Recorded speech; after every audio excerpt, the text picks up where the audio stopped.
my name is Mandy Bryce, and I am the founder of AlittleBetter.com, AlittleBetter.community, and the Good Moms Make Good Trouble Summit.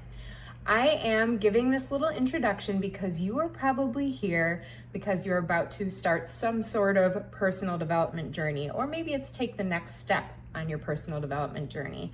And unless you're completely independently wealthy or retired without a care in the world, you're probably doing this with an already full life. I don't like the word busy, so we're gonna go with full, meaning you have some obligations. And that can make adding something else, like a personal development book club, a little bit scary. So I wanna give you a couple things to think about and maybe journal on as you embark on this endeavor. The first thing is to remember that as you're putting this in your schedule, you're really creating space for positive change. So I don't want it to feel like another obligation, another thing on your already big to-do list, but rather something you're really excited about, and remembering that the outcome is going to be make your life a little better than it is now.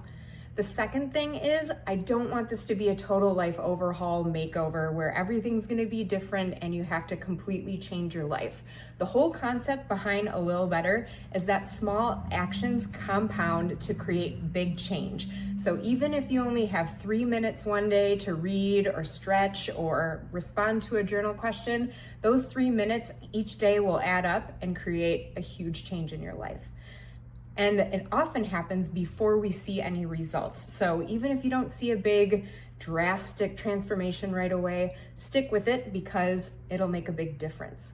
Now, what I suggest you do is to make a commitment to this.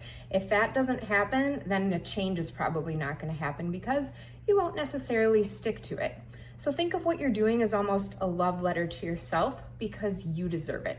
And if it's not enough, just remember that you being the best you helps you be a better mom, wife, coworker, you name it. All of your relationships with other people are better when you are better yourself.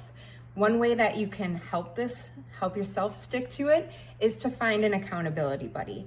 Now, of course, littlebetter.community is all about kind of holding each other accountable as a group. But if you have a friend that you can text that's a little bit more personal, that helps a ton too. And it helps you create that sustainable, positive momentum that you can keep going, and then it makes you want to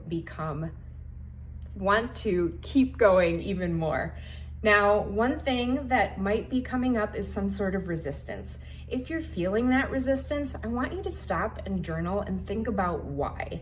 Is it you're worried about time? Is it you're worried about not being able to do it?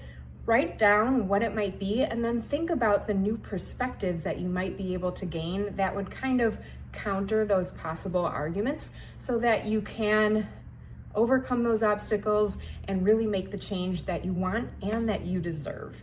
Now, if you find some repeatable small actions, they'll really add up and get the ball rolling, get some quick wins. I strongly recommend that. So if there's anything that you can do that will make this more fun, more exciting, maybe it's a new pen, new journal, setting up a nice reading space, set yourself up for success by making it fun, whatever that means to you.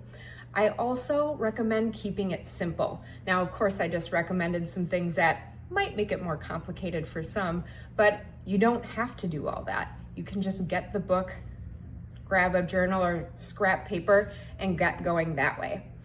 One thing that I do want you to think about is evaluating your energy and your life before and after. This can be large scale as a whole, whereas you start at the beginning of the month and evaluate at the end, or even just the sessions that you do. Think about your energy level when you start reading versus when you're done, or when you log into the site versus when you finish. What kind of emotions do you have? Evaluate it all. And make sure that you keep going no matter what the resistance is.